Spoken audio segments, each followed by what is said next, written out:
Of course, we broadcast from Nairobi on 94.4. We are in Eldoret, 96.7. Nakuru, 96.0.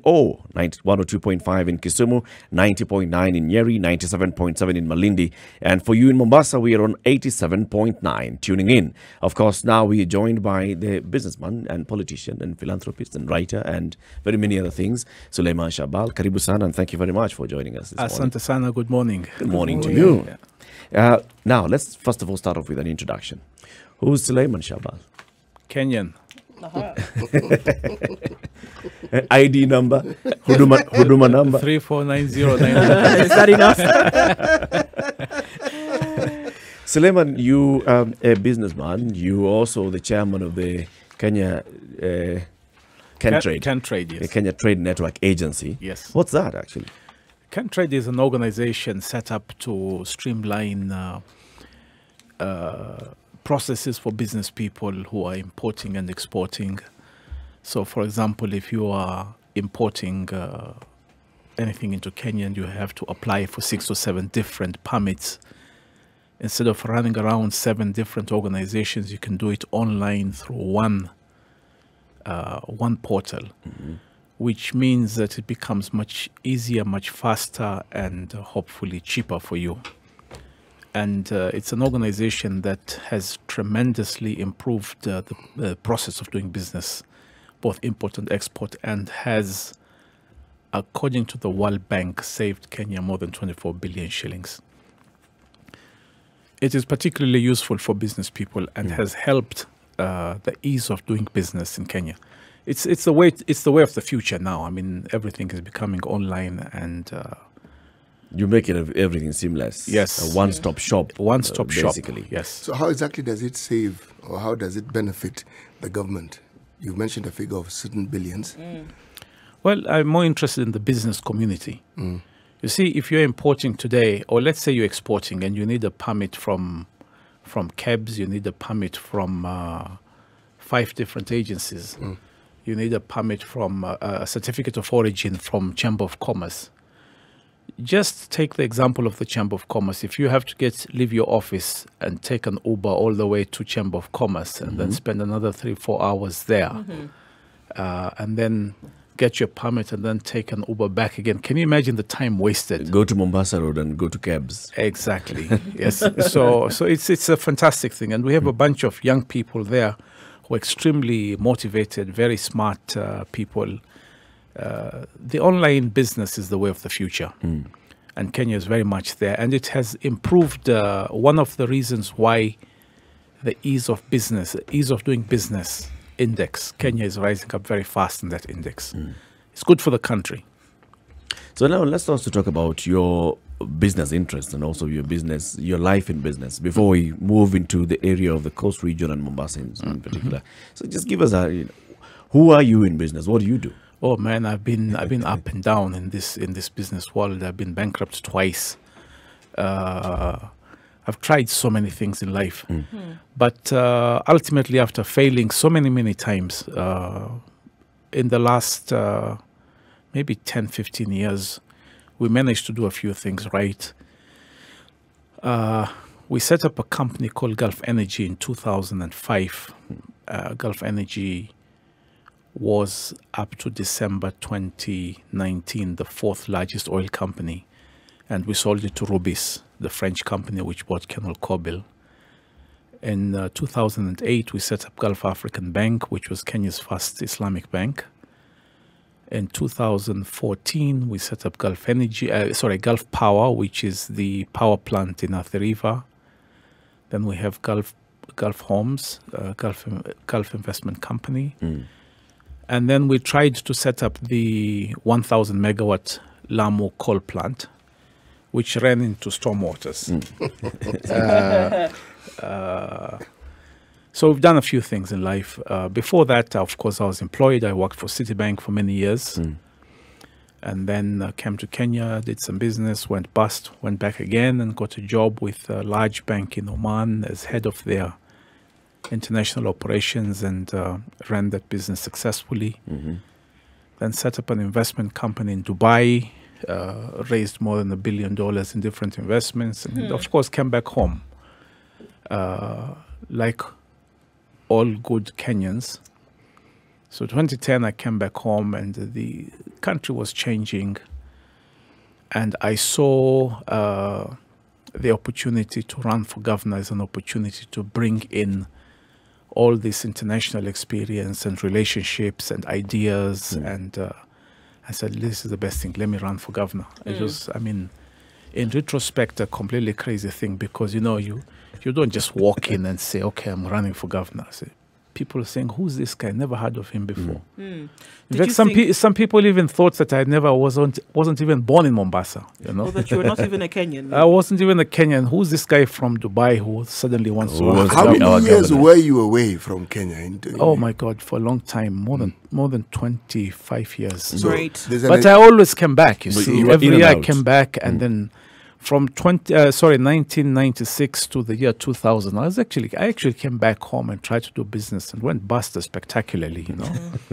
So did you think that you talked about the things that you did, obviously. Yes. Was that not enough to be governor of Mombasa? Did you think that what more was needed? I mean, you talk about now about an obvious disconnect between yourself and the people. They didn't understand who you were. It wasn't a disconnect. It was more like... you know, things change. Okay, so the Mombasa that I grew up in and the Mombasa that I came back and saw were two different worlds. And that is partly the reason why it disturbed me so much to see how badly the city had sunk. Yet I recognize that every single problem we had was actually an opportunity. You know, and that with good leadership and good ideas and mobilizing the different interests in the city could help turn around that city. That's why I ran for governor. This is why you decided to run for governor? That's why I decided to run for governor, yes. And like you said, it was a crazy idea at that point. What is it? You have to be crazy. Only crazy people change the world. All right. Okay. Only crazy people. If you don't have the guts to change or to challenge the status quo, nothing happens. Then life continues as normal, and if the trend is downwards, it will continue going downwards. You're a man who seems to accept when things don't go your way. Like you're talking about your businesses, and you tried business and it failed spectacularly in your own words. Would you use the same words for the 2013 campaign for governor? 2013, in my view, and according to the numbers that we saw, we actually won that election, but we were rigged. Beautifully. Rigging, that's something that happens in Kenya? You're one of those politicians as well. And I didn't know how to run the elections. So those guys took us to the cleaners. Okay, 2017 was a different story. Okay. Contrary to what many of my supporters say, I think Joho actually beat us hands down in 2017. But in 2017, we won that election. Can I ask you something? You just said that you didn't know how to run the election. What does that mean? You know, to win an election in Kenya, you need two things. And let's be very bluntly honest about this. Please. Yes. Number one, you have to get the popular vote. Number two, you have to make sure that on election day, your votes are not stolen and the numbers are not changed. So don't go out there campaigning thinking that the popular vote is enough. No, you've got to protect the vote. You've got to protect the vote and to some extent pad it up. Find a way to improve the numbers. Oh, wow. Okay. That is the reality of Kenya. What is and anybody who tells you otherwise is not being honest. Let's use more direct words, Suleiman. Yes. What is finding a way to improve your numbers? Steal the vote. Okay. Now, I know that this is not a popular thing, but let me tell you something. Let's be honest, okay, as Kenyans. Every single election in this country, one way or another, is stolen. Now, you know, one time I did something spectacularly stupid, okay? This was 2nd of January, somewhere in Kilifi. And I came up with a statement that was, you know, very badly misunderstood. I said, kama ni kuiba, kama ni kununua. That was a direct translation from English. Beg, borrow, or steal. Let's get in this. Let's get it done. When stated in Kiswahili. When translated into Kiswahili, sounds Kama ni incredibly kuiba, kama ni kununua. Yeah, kama ni whatever, okay? You know, English, when sometimes translated into English, there's an English expression when you're about to go on stage, it says break a leg. Yeah. Right. Break a leg, translated break to a leg. Swahili, uvunjike mguu. Hey. So, but unfortunately, that's the reality in Kenyan politics. What was the reaction to that statement that you made in Kilifi? Oh, I mean, my opponents pounced all over it, Yeah. okay? And they deliberately made sure that it was broadcast and rebroadcast and debated, and including KTN. You guys did a massive interview on this thing.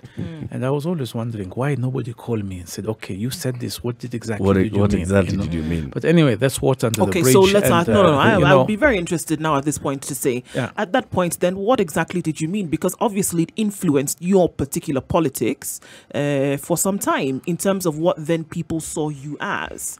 yes, it did. What did you mean? I just said it's an English expression that says beg, borrow, or steal. That which is how means Whatever elections are, it takes. which that is how elections are won in Kenya. which which means that you will use every single effort. Okay, if you have to borrow, you have. It's an English expression that I means understand you'll the throw expression. every That you will effort leave into no it. stone unturned. Unturned. That you will leave no Whether stone it's legal or unturned. illegal. Yes. Or illegal, rather. No. Now I think you're trying to corner me on that, No. on that point. No. I really want Eric, to I thought this understand. was a friendly interview. Actually, it's really Very friendly. It is friendly Because we are discussing politics getting here. friendly corner. But let's what I was saying in the beginning, Yeah. okay, is that we have seen, or rather, I have seen so many elections deliberately stolen at the polling station or at the tallying station. Okay, I remember a senior politician telling me point blank, nobody steals in the field; it's stolen in the granary. So, my friend, if you are going to win an election, jipange kwa granary, what do you think that means? So then were you ready in 2017? No. 2017. You know, unfortunately, if you don't know how to steal, it's very difficult to learn how to steal. So even if You had 5 even years after to you learn. learned We the lesson tried- from 2013, we it tried- was I want to ask you a possible in different question. Yeah, 2017. we tried very hard But you couldn't. to protect our votes. Okay. Okay. But you know, people who know how to steal in different ways. You know, we're watching the counting of the vote very closely, and then suddenly you see on the computer different numbers are showing up. Say, whoa, It's like magic. you know, nobody thought about So that. what you're saying is that many of these things are pre-rigged. Many of them are. Okay. Now let me ask you a different question. When you present yourself to the electorate Yes. on 2 occasions, Yes. would it be fair to say that the unspoken statement you're making is that you can do this job of governorship better than the person who's actually doing it? Yes, that's why you're running. If These- I'm running against you, it's basically a statement that I'm saying that I can do this job better than you. Now, this better, Yes. how would you encapsulate it? It's identifying the opportunities in the country or in the county that we have and to see how we can make them happen. Opportunities can be intellectual ideas. Intellectual ideas don't create jobs. Okay. You have to take an idea and make it happen.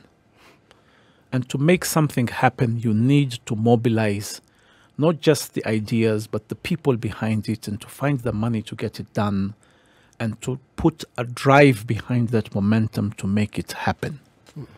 So, for example, you know, I'm extremely passionate about the Dongokundu Free Zone. And I have been for the last 10 years, more than 10 years. But that's an idea. Now, to make that happen, you need to push government of Kenya first to make it happen. Then you need to find investors who will put in money into this thing. Then you have to start creating a marketing strategy to make it happen. Then you need to start preparing the vijana who are going to come and work there. No point bringing in investors, and now they're looking for welders, and there are no welders in Mombasa. You need to have a ready workforce. You need to have a ready workforce. And then you need to continuously market it internally and externally until it becomes a song. So the minute people hear the word Mombasa, the next thing they hear is Dongokundu, special economic Dongokundu zone. Free Zone. You know, that's how you take an idea from a thought to reality. It doesn't happen by accident. Things don't happen. You know, Waswahili wanasema kikiolea kinaundwa. When something, you see a boat floating, it didn't float by accident. It was carved, it was somebody put it together and made it happen. So With expertise. With expertise, and not necessarily your expertise. It could be the expertise of 10 other people. Yeah. But I have to come and convince you and cajole you and seduce you into joining this bandwagon. That's what leadership is all about. You know, it's like I always say, leadership is a function of three things: enable, empower, and vision. You have to have a vision of where you want to go. Enable the people to do it. So find the money to do it. And empower. Get people and tell them, make it happen. All right. So 2 times you were not able to get this seat for whatever reasons. Yes. You know, how do you see Mombasa as a very important city in this country, in my opinion, and I think in the opinions of quite a number of people, in terms of what it should be able to do for the country? I want to understand how you feel the country, how the county is faring now. The county is, like I said a couple of months back, it's on the verge of death. Okay. Wow. Last breaths? No, it's a county in serious problems. And let's face that we have serious problems. We have serious economic problems. Massive unemployment. A lot of properties are now unrented. A lot of businesses are leaving Mombasa. And the consequence of that is a lot of increasing joblessness. We have increasing youth restlessness, which is leading to all this violence that you're hearing. Where else do you hear of a bunch of 20, 30 people attacking and people disappearing for no reason, okay? Causing mayhem. Yes. Causing mayhem, other than in Mombasa, okay? You have radicalization increasing. All these are symptoms of helplessness. And it needs to be arrested. It needs to stop. And the only way to make this a stop is a combination of economic recovery and better social cohesion among people. And you can talk as much as you want about peace and prosperity and happiness, but if people don't have jobs, if youth don't have jobs, that is the start of all problems. What role does the leadership of the county have to play in all of this? The role of the leadership... Why don't you ask it more directly? Do you think the governor can be held responsible for these problems you just mentioned? I think it's more than just the governor. Okay, the governor is like the conductor, the choir master. He's the driver, Suleiman. No. The choir master is somebody else. The governor is the chief executive of the county. Correct. Well, let me give perspective. Let me give my brother Hassan Ali Joho some rope kidogo. Okay, I think he's trying, but the systematic problems are much bigger than that. And I think there needs to be a local effort and the county and the government effort as well. And personally, I have said this many times. I think the government, the national government, has somehow given the county of Mombasa a bounced check. In what way? In the sense that the economic priorities of Mombasa have not really been given the importance that they deserve. What are these? Okay. What are these priorities? Let me say one thing. Okay. The same formula for revenue allocation that has been used for every single county is the same that's being applied for Mombasa.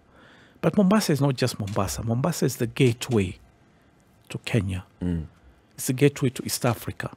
It should have been given a little bit more priority because we carry the burden of the whole of Kenya. That has never been recognized and that has never really been appreciated. Okay. And look at when you arrive into Mombasa, that distance from the airport or from Changamwe Airport into Mombasa is less than 3 kilometers. And for the last 50 years, that road has never been made. Come on, man. I mean, look at Nairobi. Every street of Nairobi is being rebuilt. You mean you can't find the funds to build a small, simple road? And that is where all the tourists come in. That's where everybody comes in. President arrives, he drives down the same road. But What do you think that is? The road from the airport is for being done. something Are you as talking simple about? as that doesn't Yes. need to be shrouded in any kind of ambiguity. It's something that needs to be said. This needs to be done. 1, 2. We have let's said go. it 100 times.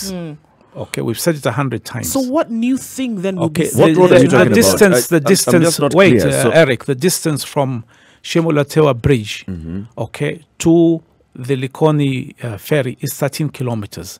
Until today, 56 years after independence, it's a Still single lane just road. a single lane road, yes. Well, despite all the expansion and the growth of that entire region from Shanzu all the way. Precisely. And you still say And- you want to give the county executive some rope. Whose responsibility is that? Unfortunately, that budget falls under the national The budget. national government. Yes. But also, it's a job of the local leadership to champion push for that, for to this. advocate. Okay. Absolutely. Wait, okay. That's why I'm No. saying. You Is know. it not? I don't. No. When these roads that are being built within Nairobi, which MP or which governor is pushing for these roads to be built? Thank you. Appreciate Which your are the some ones for support Nairobi? here. No, yes, all these expansion of whether it's Agwing Skodek, whether it's Ngong Road, they're being expanded. We have Langata Road, Balala with a regeneration committee. So we have the this county. committee, We have the when county did it come into force, Eric? in 2017, Precisely. 2018. Which part of the Ministry of Roads? Is it Kura? Is it Kenha? Who is in It's charge actually of it? Kenha. So there's Precisely. Kenha for the main So highways. who It's Kenya- pushes it's for Kenha it? for the main And they keep highways. building them. No.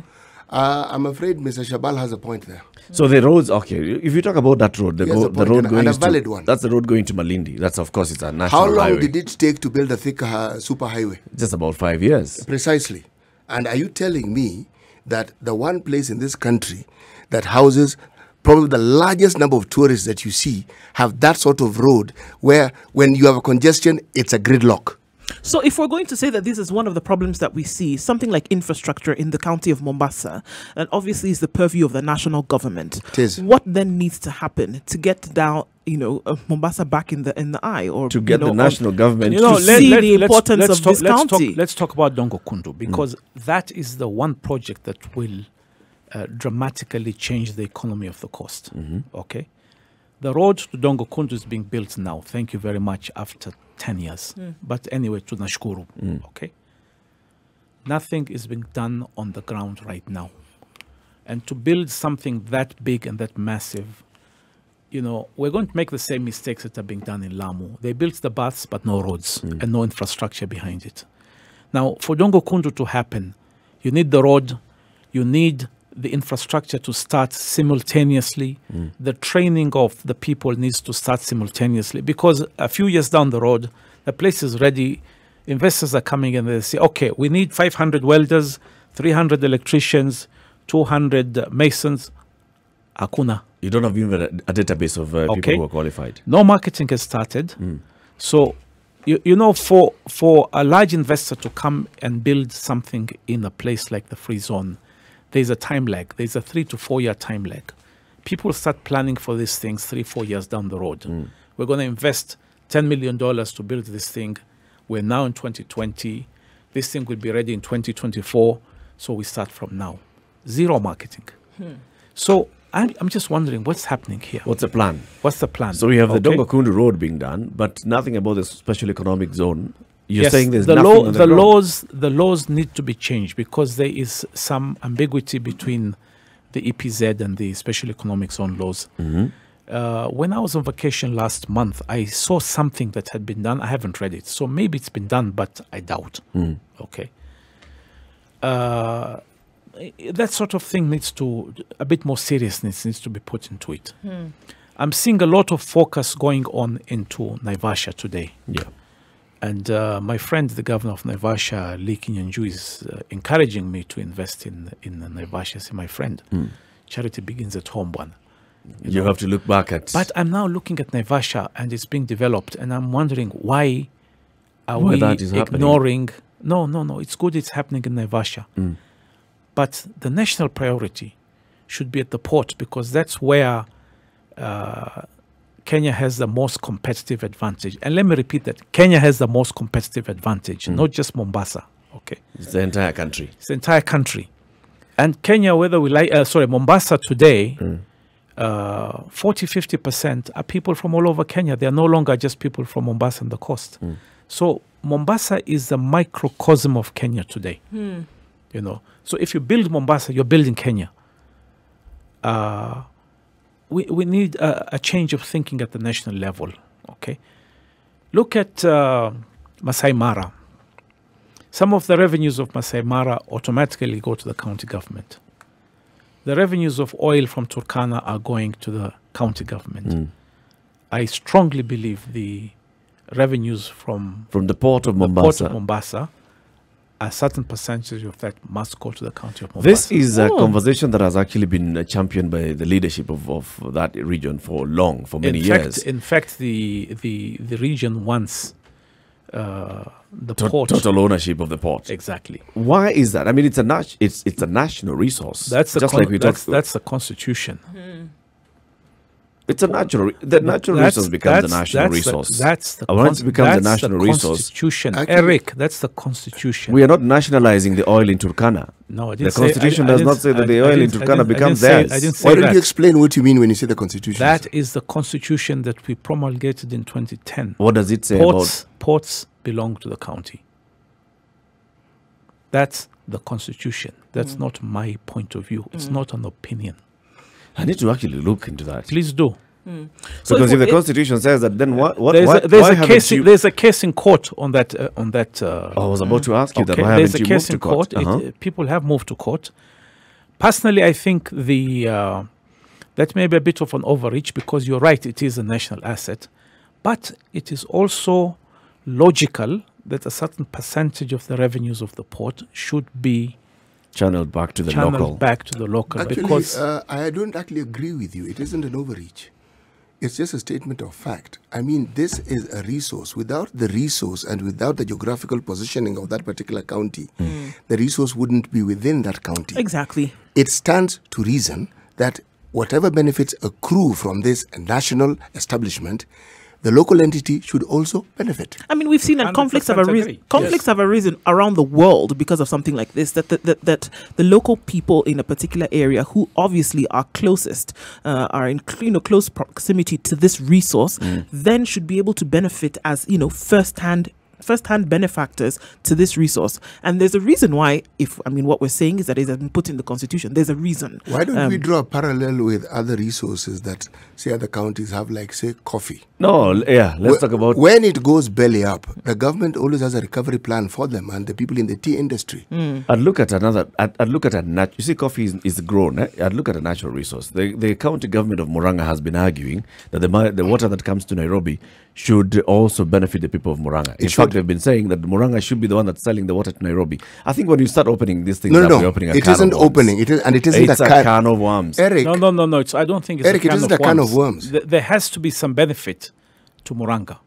You see, Nairobi sells at water. Yes. It's not given away free. It sells at water. So then if it sells at water, Murang'a should benefit. Yes. We'll start talking about the catchment areas in there. But we should have those conversations around the country, regardless of what it is, and we'll begin to see that more and more communities then benefit from the resource because of their proximity to it. I think so. I think these are conversations that need to be had then around resources in this country, and probably some of the conflict that we see back and forth will not happen because that kind of allocation is given top priority. It's important to have. Excellent. So I think there's now consensus here that some of the benefit of the port should stay in Mombasa. Yeah. It should. Thank you. Without question, I hope somebody senior in government is listening to this. They do listen. Okay. They do listen to this. I know that this is a discussion that the leadership of Mombasa have actually raised very many times.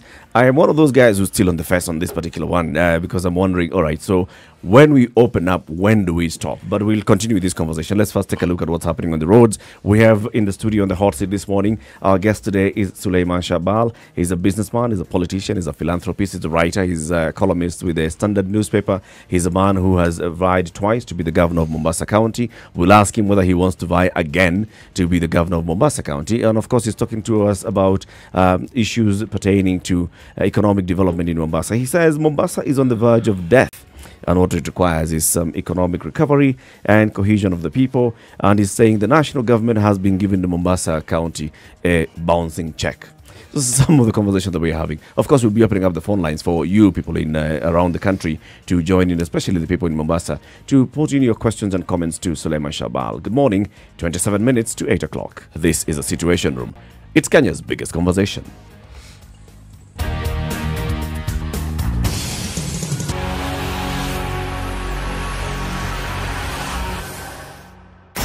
Are you ready? Okay. Spice FM.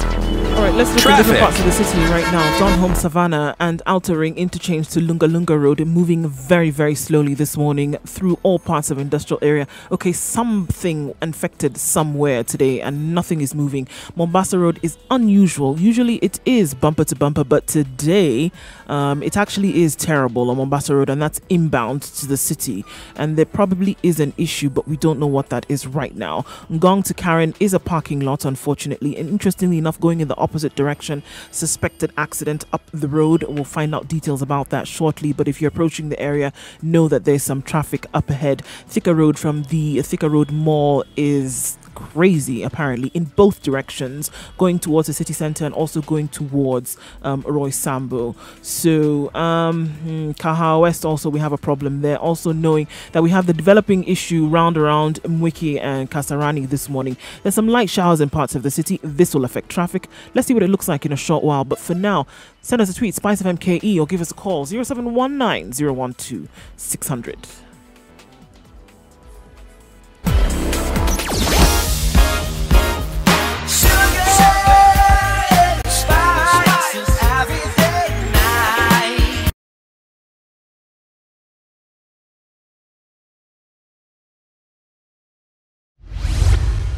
Mature, intelligent talk every morning. Spice up yourself. Mornings done right. 94.4 Spice FM, Nairobi. 25 to 8. Good morning and thank you for joining us. This is The Situation Room. It's Kenya's biggest conversation. My name is Eric Latif. We have CT Muga, Nduoko, and Suleiman Shahbal, Mombasa politician. Now, we're talking about what's been happening in Mombasa. Of course, yesterday we saw, every Monday, we know that there have been protests in Mombasa over the issue of moving the ICDs to Suswa, and also, of course, the order to have all the cargo transported straight onto the SGR. Now, I saw that you had written some time back on the Standard, where you write every Tuesdays, and you said that this issue is not new and there's a different way that Mombasa businessmen should be looking at it. Maybe 3-4 years before SGR started, I called for a meeting of some of the top transporters in Mombasa. And I asked them, how are you preparing for SGR? SGR is coming. And we had a heated argument. They said, no, it's not going to affect us. I said, how can it not affect you? Because at that point in time, the contractual understanding was that 40% of the cargo from Mombasa would go by SGR. As a businessman, it seemed logical to me that if you lose 40% market share overnight, of course it's going to affect your business. But it seemed that the transporters had their heads buried in the sand. And then, of course, the train literally hit them. Okay. So that was unfortunately unpreparedness on the part of the transporters. They had not seen the full impact of that. Mm-hmm.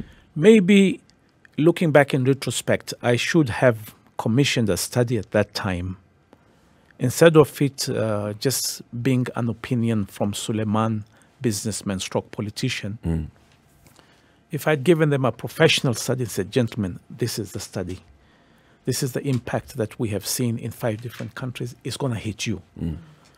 So it was a failure on the part of the business community at that point in time, and a failure on the part of the political community, or of the political leadership, to highlight the impact and to sort of preparing them, preparing the country, the county for that sort of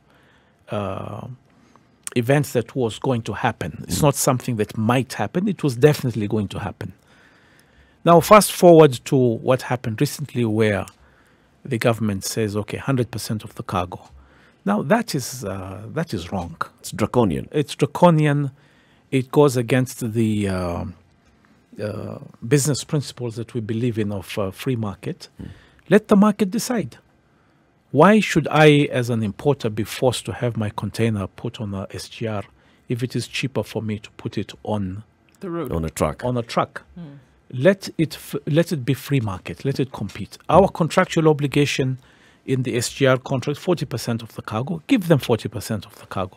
The remaining 60%, let it be open to competition. How can you assure that 40% if you are the government? Let me ask a different if you question let the market before you forces, get there. yes. Is the SGR able to manage all transporting all the containers efficiently and effectively? All these containers that come to Mombasa, are they able to? No, it's not. You see, right now there's massive congestion in Nairobi. At the ICD. At the ICD. And by their own admission, it's not big enough to manage all this thing. But this is typical of all governments, not just Kenya government. They make a ruling, and then after that, They deal with the consequences later. then we'll deal with the problems later. You know, and they call them teething problems. teething problems. For 40 years. Unfortunately, our teeth are falling out in Mombasa. Yeah. Okay. And somehow that has never really been relooked at properly. You know, and the economic impact in Mombasa is really bad because the transport sector contributes roughly 8% to the GDP of Mombasa. That's a substantial amount. How much? 8%. And I think the number of jobs that have been lost is more than 10,000 jobs. Now, for an economy like Mombasa, when you lose 10,000 jobs, it means 10,000 people can no longer afford to pay rent. That means 10,000 houses or rooms are suddenly becoming Actually, vacant. if you look at Yes. them as households, yes. and then look at the average number of people in a household, Yeah. the number is a You bit multiply alarming. that number. Yes, it's alarming. Yes, it's alarming. So I was actually asking, how would you, if we look at the contract? So the contract says that we must have 40% of the cargo transported via SGR. If you're the national government and you're the one who signed this contract, how would you ensure that you get this 40%? Any large infrastructure project needs to have a certain minimum guaranteed revenue. Otherwise, it won't work. So for government to guarantee something like that is part of business. So it makes sense to you. It makes sense. Right. I mean, it's normal commercial sense. You can't expect anything less than that. But we should have been preparing the business community for this. The business community should have been anticipating this. And then when you take away something so drastic from an economy, you have to put something back in its place. Otherwise, you're going to create the mess that we're seeing right now. Now, if national government had not done this, the local political establishment should have anticipated this and says, wait a minute, this is going to happen. And this, to what I said before, I also take part of the blame for that. I saw this coming from an economic point of view, but I didn't sort of push myself intellectually to think, okay, what's next? What's next? And what do we offer next? And commissioning a study to anticipate the economic and social impact of this is something that should have been done by the national level, and if And the not by county the government as and the well. county And and the the local county politicians. and the local leadership. And I blame myself also for that.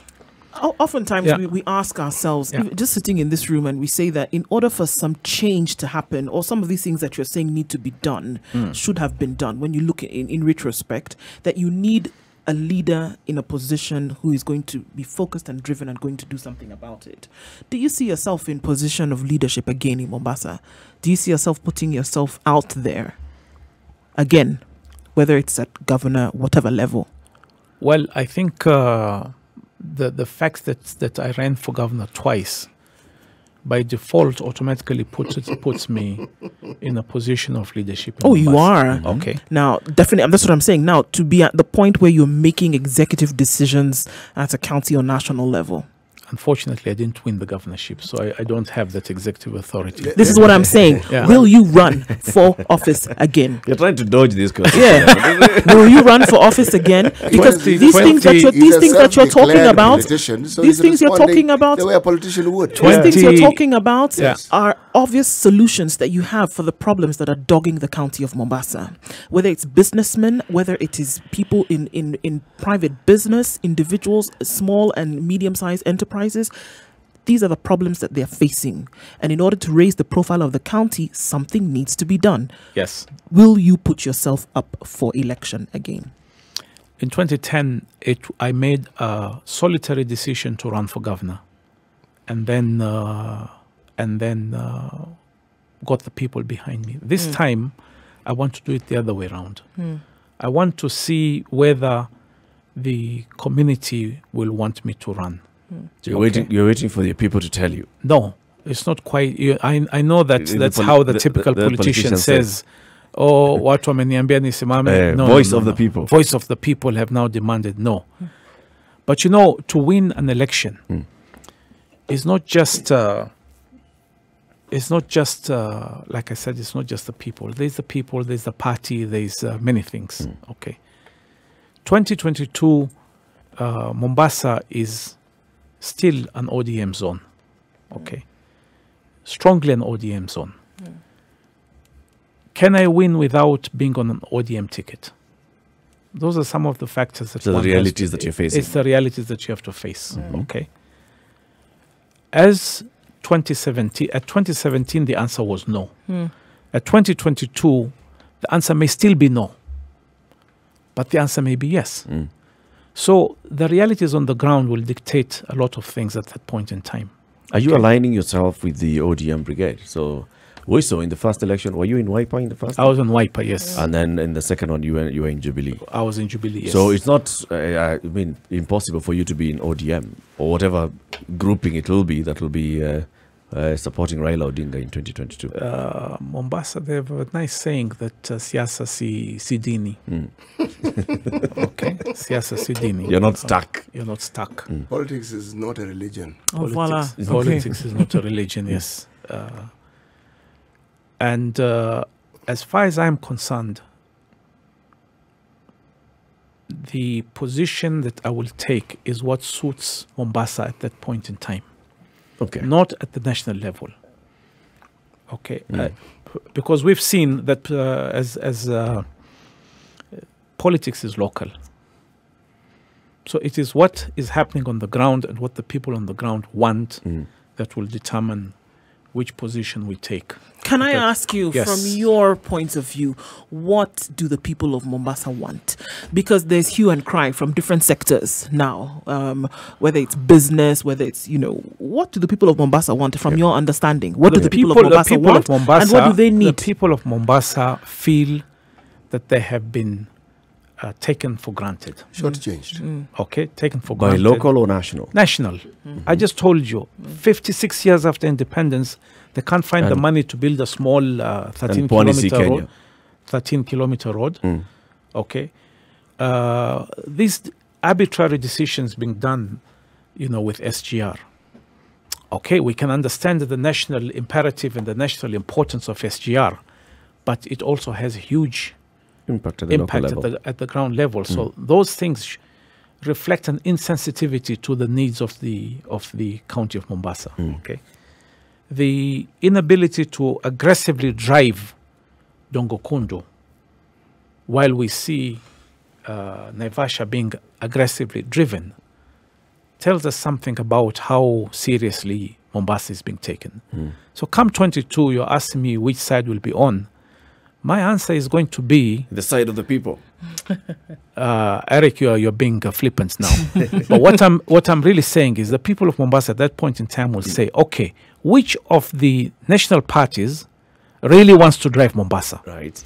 That is the party that we will side with. I've got some comments here coming in on Facebook. This one is from Abu Mashar Isa, who says, Shahbal, I voted for you twice, and I will vote for you again, God willing. But I'd like you to enlighten us. Number one, how would you spur development at the interior parts of Mombasa? You have not connected well with the people at the interior parts of Mombasa. Number two, how are you going to protect the Mombasa County government from cartels who are now stealing from Mombasa people in the name of tendering where billions are lost? Number three, we have not seen a single development project from the current county government. What did you personally come up with to spur economic development? And number four, infrastructure such as roads are in a deplorable condition. Security is wanting. Taps are ever dry. The city has been turned into garbage city. What are you going to do about all these things? Those seem to be the problems of the Mombasa. Those seem to be the problems of the people of Mombasa. That's a lot of questions. Yeah. Yes. Like I kept saying for the last 10 years. The most important priority for the city of Mombasa and for the coast is the establishment of the special economic zone in Dongo Kundu. So if I come in as governor, that is something that I will be literally singing every single day And God help whoever is president of Kenya at that point in time, because I will bug him on this issue The so pressure much. he will face. The pressure that he will face, Or she. publicly or privately, There will be no she. from the governor of Mombasa will be enormous. Okay. Number two, he said that the interior of Mombasa, I don't know what he's referring to as the interior of Mombasa. I guess he means other areas apart from Other the areas islands. apart from the, yeah. Mombasa is a cosmopolitan city. We don't have that much agriculture other than in the Mwakirunge area, and that's a relatively dry area. So actually the most important part of the development of Mombasa is industrialization, is in services, is in the transport sector, and that's why we come back to the special economic zone as a priority. Okay, that's how we will create jobs, and a focus on preparing the city for these opportunities. So there's no point in having this economic zone coming up, and then jobs are being advertised, and we have 100,000 youths. Not one of them is qualified. Okay, so there's a need to put these things together. Of course, this issue of the cartels and all that. This is the corruption that we have across the country. It's not just in Mombasa. And I saw something very interesting in Dubai. Dubai has something called tijari.com, which is their procurement portal. Now, if they're advertising for televisions, they'll put the specifications there. Everybody puts his tender on the portal. So I will see your price, and I'll see her price, and everybody will see it's completely transparent. Wow. Okay. 2 days before the tender closes, they allow everybody to change their prices. So if Eric is offered at 15,000, and you can see, and I can see Eric is offered at 15, I can now change my offer to 13. So you literally put the procurement process in the public arena. That's exactly what I would do. And the entire finances of the city of Mombasa would be live on the internet. And why not? This is public money. So why are you being secretive about how this money is being spent? Okay. Now, if I have no intention of stealing, okay, Then and it I have should no be fine. intention of winning any tender yourself. tender myself, there's no good reason why this should not be completely out in the public domain. Now, some people will tell you, oh, but you can only do this with small tenders. Nonsense. The National Oil Corporation put $4.5 billion of tenders on the internet. Technology is what's going to reduce corruption in this country. Or enhance it. How would you see it being enhanced? Well, with technology? the technology has to be managed and manned by human beings. And so long as people in positions of authority in this country think the way they do, you see, what I was getting at when I semi-interrupted Mheshimiwa, I was going to say, you see, I like what he's saying. Even if you listen to the things he said in the past, they sound very good. But so do the things that many politicians say before they get to office. And then they get to office. You gave His Excellency Joho a pass and said he's trying. Sorry, for me that isn't enough. His job isn't to try. It is to do. If a citizen of that county has indicated that there are issues, he can't be the only person who knows their issues. Yeah. You cannot be talking about the things you would do better if there weren't things which were not being done as they should. The malaise and the issues we have within the county, the government has to take some blame for The buck must stop somewhere, and it stops in the office of the government. What the national government has done is basically simple, pure marginalization that is clearly understood. But the governor has to take some responsibility for some of the things that are happening within that county. We all have to take responsibility. Not everyone is the CEO of the county. Correct. I mean, he has his own. He has the lion's share of the responsibility. He has a lion's share of whatever has not happened in Mombasa. But like I said, ultimately we all have a certain responsibility. I gave you an example. I should have seen what is going to happen at SGR, and I should have done something a little bit more, maybe. Okay. I understand, and I even agree with you. Yes. But look, there's something that we're discussing in this very forum yesterday, and it's about the ministers within that county, the inspectorate, the service board. It's odd. When His Excellency first came into that position, all these things were in place. There were appointments, it was functioning. Now, he seems to be acting against his own interest. This is what I find odd. Because he's not a man who doesn't understand what needs to be done. This guy is a politician. He understands. But right now, if I look at the things that are in the media, the man apparently takes a chopper to town. He's hardly ever seen. I'm thinking, it's odd. Has he abandoned the No, county? no, it's odd. This is a man who's politically savvy. There's no question about it. It's odd. And I'm repeating, it is odd. A man seems to be acting against his own personal interest. It doesn't make sense. Yes, you have positioned yourself as somebody who supports the governor. Can you explain this? That's a very interesting position you said. You're a man who supports the governor. I fought the governor two campaigns. Twice. Two campaigns, my friend. You know? But the position that I took after the 2017 election is that confrontational politics with the governor after he has been sworn in and after he has won is not going to help. So I tried, or I'm trying, or I'm engaging in the politics of engagement rather than confrontation with the governor. And on many issues that I have a strong opinion on, I discuss them with the governor. But I'm not the governor. He is. He is. So if there are issues that you feel very strongly about, I think it is better you take them up with him. We may disagree on a lot of the things that he's doing, okay? But we are discussing on a lot of things that need to be done. Right. Yeah. Let me take some more questions on social media. Yeah. Ask him if he now thinks it was a mistake to align with the powers that be in 2019. He asked to ask whether his mistake in 2017 was aligning with Jubilee when Mombasa seemed so pro ODM. Do you look back in retrospect and see, well, my alignment at that point cost me this election? Of course it cost me this election.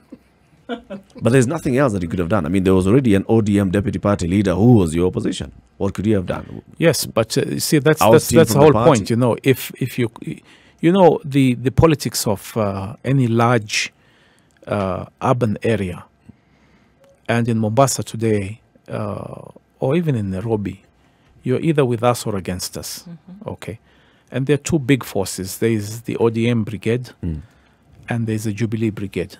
You belong to one of the two. And unfortunately, when election time comes, you know, like today, you'll find a lot of people criticizing the president and all this. But the day that Firimbi is blown, They all fall in line. Together. they will all fall strictly behind party lines. Okay? Party or tribal? Both. Okay. Unfortunately, a lot of They the are parties have synonymous, become anyway. tribal. You know very well, in this Yeah, country, they are synonymous. So they will fall strictly behind party lines. I mean, I saw this in 2013. You know, people would criticize Joho and attack him and this and this and that. And sometimes I would even actually feel a little sorry for him. My friend, 3 months before the election, as soon as he put on that orange T-shirt, He forgot about Things all those changed. people who were attacking him forgot all about and it. they were friends. And they voted solidly behind party lines. So the luxury of running as an independent in a cosmopolitan city is a high-risk strategy. Right. Yeah. I want to take you back. Yes. There was this mention of the coal plant. Yes. At the time when one read about it or what was written about it, it sounded like, to me, a good plan. What happened? It is a good plan. You see, people talk about the coal plant as if we were going to poison the people of Lamu. Lamu. Okay, I'm originally from Lamu. My mother is from Lamu, and I kept telling the people of Lamu, one day I'm going to be buried 6 foot under like everybody else. Do you think I want to go to meet my Lord with my conscience that I deliberately poisoned these people? The whole politics of the coal plant is it's being driven by these Mzungus who own big houses in Lamu, and they come there 2 weeks in a year, and they want to visit a city untarnished by development. Look at the choice of words, untarnished by development, okay? Yet here was something that was going to dramatically change the economy of the Lamu, region. okay? 200 billion shillings. 40% was going to go into local content. That's 80 billion shillings. For heaven's sake, the budget of Lamu is 2 billion. That's 40 years budget going into Lamu, okay? But more important, it would have ended the use of charcoal, the use of kerosene, the use of firewood. Our biggest problem in Kenya is deforestation, and that's actually our biggest environmental problem, deforestation and the use of charcoal and kerosene in homes. And more important, if we do not have cheap power in this country, this question of industrialization becomes a pipe dream. That project would have helped bring industrialization into Kenya and created the millions of jobs that we need. So it was driven by environmentalists to suit them.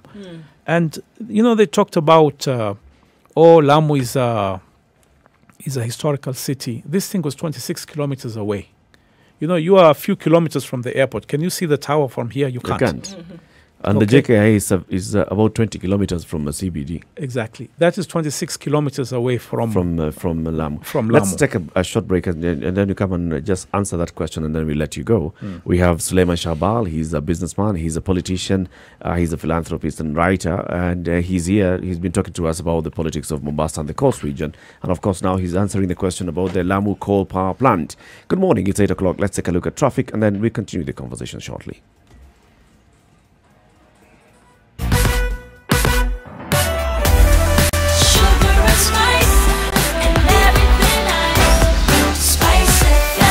Spice up your life.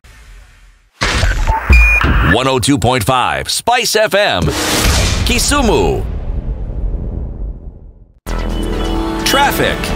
All right, it seems the seatbelt brigade is out this morning and asking people flying whatever route, whether it is, and whether you're in your private vehicle or public transport, that you should actually have your seatbelts on, and that is causing some traffic in different spots in the city. Thika Road, right around Muthaiga, that operation is also taking place. Mombasa Road, hoping that what we see as a gridlock will open up as soon as possible, getting to the Nyayo Stadium roundabout and using other, roads, getting off of Bagathi Way and then joining with Langata Way as well. Before we get to the City Mortuary roundabout, it's slow, but it's moving. The Eastern Bypass at Utawala, the question is, when will there not be traffic? Because that is moving bumper to bumper, absolutely so slowly. We're not sure when. Okay, there's also jam from, yes, we saw that already coming into town. And that's what it looks like this morning, where there were light showers earlier and then saying that, typical morning express. Let's see what it looks like in a short while.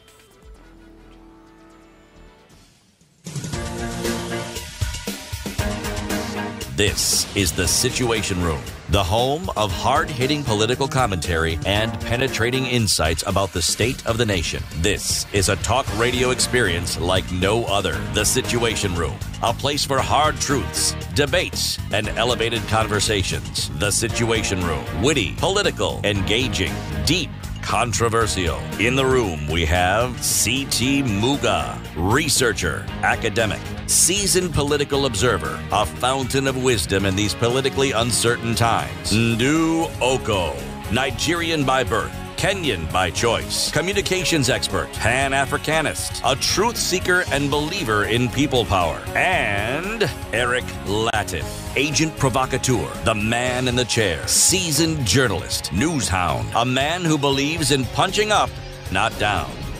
This is the Situation Room, the only way to start your day. 2 minutes past 8 o'clock. Good morning. This is the Situation Room. It's Kenya's biggest conversation on 102.5 Kisumu, 87.9 Mombasa, 96.0 in Nakuru, 96.7 Eldoret, 90.9 in Nyeri, and 97.7 in Malindi. Remember, we live stream. Did I say remember? You did, but it's okay.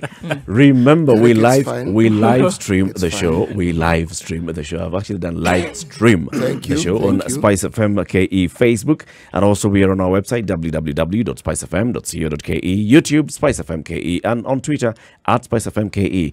We have been having in the studio Suleiman Shahbal, businessman and politician, who was answering the question about the Lamu coal plant and the rough waters that it faced.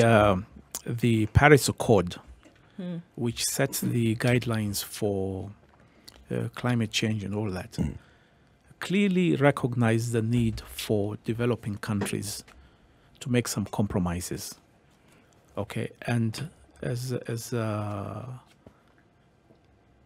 we all accept that every country wants to go green, but you need a base load to develop your economy. Our biggest priority today is the creation of jobs. That's our number one priority, our number two priority, our number three priority. Without cheap power, it won't happen. Coal is probably the cheapest way to produce power. Now, Dubai is building a similar coal plant 3.5 times bigger than ours. Okay? You guys have been to Dubai. I don't think there's any country more environmentally sensitive than Dubai. Okay? And they have all the sun in the world and all the gas in the world, but they still chose to go coal because it's economically the cheapest way to go. Turkey is building an equally large plant. And Turkey is a country that relies heavily on tourism as well. So for us to go and build something like that was an economic necessity. Already 90% of Kenya's power is green today. Yeah. So the world can forgive us for being a little accommodating today. Right. And the technology of today is not the technology of 30 years ago. But what you're seeing here is the noisy minority winning the fight. And I think the government needs to take some decisive action, because these guys, the environmental lobby, is holding every project in this country hostage.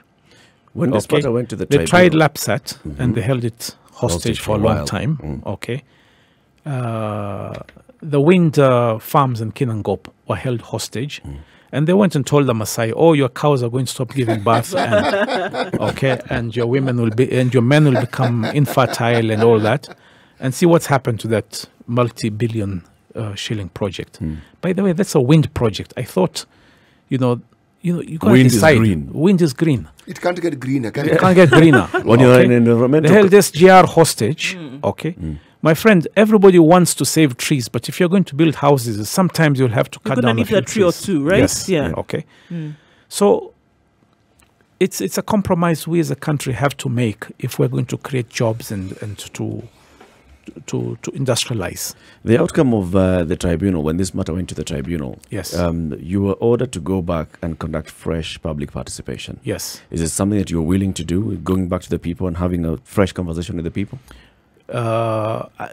We were really surprised by that when they said, "Oh, public participation, adequate." That's the word, adequate public participation. Yes. Okay. We have had meetings with all political leaders, with all religious leaders, with all community leaders, with the farmers, with the fishermen. Minister of Energy went literally door to door, sensitizing people. The environmental lobby that went to court saying that they were not sensitized enough were in every single meeting that was ever held. There were, more than 40 meetings held. Now, Lamu is a small town. It's not... They're well documented. Every single one of them is documented. They attended every single meeting. So we could not understand where the ruling was, where it was coming from. And they say that, you should accept the ruling of the court. But I think this tribunal was absurd. Okay, I'm not mincing words about it. It was totally absurd. Yeah. Okay. I mean, there's a guy who came and said that 1,500 people are going to die because of this coal plant. Nobody asked him, where did you come with that figure from? Where is the scientific basis? It was let to slide. Is it 1,500 or is it 150 or is it 150,000? Okay. No logic. And then he's asked, what is your credentials? He says, my credential in 1985 I supervised the environmental survey of my friend 1975. Can you imagine the Toyota Corolla of 1985? Okay, just simple cars of 30, 40 years ago. You're using that as a benchmark for current analysis today. So that whole tribunal just treated this thing a bit flippantly. Okay, and when you just dismiss a major project like this so flippantly, it sends a very powerful message to other investors, large investors, that, you know, you could spend hundreds of millions of dollars, and then some tribunal over there could just wake up one morning and come up with a very flippant judgment and stop you in your tracks. Yeah. Okay. So we're still in court with them, and it's not a decision that we're going to take lying down. We have to look for alternative solutions. So you'll push all the way. Kenya needs power. And this was going to be a mega power project. This was going to be a mega power plant. If we don't have power, forget about this industrialization, forget about job creation. It's not going to happen. As we come to the end of the show, let me just take in some of the questions. This one, I'll combine all of them, and actually these three questions are asking the same thing. About the reliance of Mombasa County and the coastal region on tourism. Are you over-reliant on tourism? And of course, it's also asking about the blue economy. Tourism is the county, the coast economy is not totally reliant on tourism. I think tourism contributes about 22 to 24% of the GDP of Mombasa. So it's not an overly heavy reliance on tourism. It's important, but it's not really. It's not the main. It's not the main thing for the Mombasa economy. Neither is it for Kwale or for Kilifi County. What was the second question you asked? It's about the blue economy, how to harness the blue economy. The blue economy is a huge opportunity. But right now, like we said, it's an idea. Okay, we need to invest in hundreds of boats that have to be given or sold or leased. Somehow we need to get these boys fishing.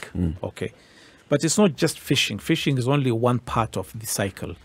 You need to have proper training for how they go fishing. You need to give them with the boats, the equipment, the nets, and then you need to create the purchasing mechanism, because there's no point somebody going out to fish, coming back with 200-300 kilos, and then they are rotting on the seafront. Okay, so the fishing cooperatives. Then we need to look at the commercial fishing, buying, you know, a couple of, you know, at a bare minimum, 100 trawlers that go out. Now, 100 trawlers, roughly, you're talking about $200,000 per trawler. That's 20 million. So you're looking at an investment of between 5 to 10 billion shillings to make the blue economy a reality. Right now, we're just talking. Okay, I go on the ground and I want to see where the boats that are going to go on fishing and catch this fish. Akuna. So it's too much talk. It's too much talk. Too much talk, too much planning. Well, did you participate in the Jumuiya Counties of Pwani conference that was happening late last year? No. Why? You were not invited, or you were not interested? They've had a couple of meetings before. There's too much talk and no action. And no action. Yeah. It seems to be the So it's largely academic and political feel-good meetings. And there are better places to feel good producing than to listen documents. to a bunch of listening to a bunch of PR, Before we essentially. end, I'm going back to this discussion on coal, because much as coal has been maligned, the benefits that coal and its byproducts actually have are profound, and they're numerous. And this is something that people don't seem to want to discuss. What will you do? Because it is true, and as it is certain, that if we actually begin coal production, very many problems that Kenyans seem to have will more or less literally vanish. You know, it's like people on the river fishing. And there's a guy upstream and he has 10 lines in the river fishing. And then you are coming down here, you know, half a kilometer down the river, and you've got your one line. And the guy is up there with 10 lines are telling you, Apana, In fact, with the net. you're messing up the waters. Stop fishing. Okay. But the reality is the first world hasn't stopped coal production, hasn't No, they stopped. haven't. No, they haven't. Okay. In Germany, it's the backbone of the power supply. Okay. In most of Europe, China, China, America. India, South America, South Africa. Every major economy depends on a basis supply. Technology has changed dramatically. I went to China and I looked at a power plant that had 1,000 megawatts here, and then the second power plant of another 1,000 megawatts. And they had a board up there which was measuring the emissions coming out. This new power plant, which was probably 2 years after the first one, the improvement in emissions control was dramatic. Really, really, really dramatic. And they're telling me the new generation is even more efficient and cleaner. Okay?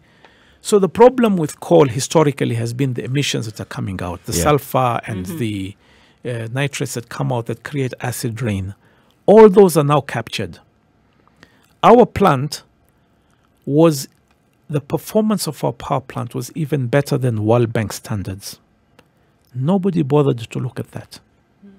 Okay. And yet you presented it even to the tribunal. Yes, we did. And it's not like there are people who don't understand. We could not understand. There was very little logical basis other than public participation for the tribunal's ruling. So we've never understood that. And some of my good friend, the former Chief Justice, Willie Mutunga, also opposed the coal plant. And then I said to him, Willie, you owe it to yourself as an intellectual to have sat down and truly listened to the other side before jumping a position. But this, unfortunately, is we're all driven by media. Media is now very much climate control, climate change. Yes, it's a serious concern, but we also need to look at both sides and take a realistic and informed and educated position on this thing. Even as we are down to end on one note, there's one attribute about coal that I don't understand why it isn't advertised. It's its capacity to be used with other renewable sources of energy. It has that capacity. And yet it's not being used, unfortunately. And yet it appears the fighters have carried the day in terms of dissemination of information. So they think. Dissemination of information. So they think. So they think. Yeah. As Suleiman, you're saying, if people actually take time to go and understand what exactly is this about coal and what's the development of coal around the world, whether the world is actually moving away from coal or going by improving technologies so they can ensure that they're using coal but cleaner. This is the route that the world is taking. I want to thank you very much for coming this morning, Suleiman. Pleasure. Asante Thank you. sana. We will invite you again, of course, to talk about other matters of development and national politics. We deliberately steered clear of asking you whether you belong to, now that you were in Jubilee in the last election, whether you're still in Jubilee, whether you're in Tangatanga or Kieleweke. Don't answer that question. We'll think about it as think about it. It's an academic question. As an academic question. Ponder. We'll ask you that as we go on. And then, of course, we'll also ask you about what you think about BBI. Those are conversations that are going to happen. We know that you write every so often on the Standard, and we'll invite you, of course. Every Tuesday. Every Tuesday. Yes. Every Tuesday. Today is Tuesday. So his article is on the but Standard. I think they missed my column this week. They didn't get it. I'm So looking for Andrew Kipkemboi to ask him what happened. What happened? going on? Yes. When you step out of here, pass by Andrew's office. Thank you very much for joining us. That was Suleiman Shahbal. He's a businessman. He's a politician. He's a man who's vied twice to be the governor of Mombasa. He has just fallen short of telling us that he wants to vie again. He's saying that when the people, this time he wants it to be the other way around. Not him telling the people, but the other way around from the people. But he has a lot of ideas on how the coastal region should be developed. You have talked and talked and talked until you've gone hoarse about the Dongo Kundu Special Economic Zone. We hope to see some progress on this Special Economic Zone. Asante sana. Thank you very much. Thank you very much. Very stimulating conversation. Thank you so much. Pleasure. Asante. It's 16 minutes past 8 o'clock. This is the Situation Room. It's Kenya's biggest conversation.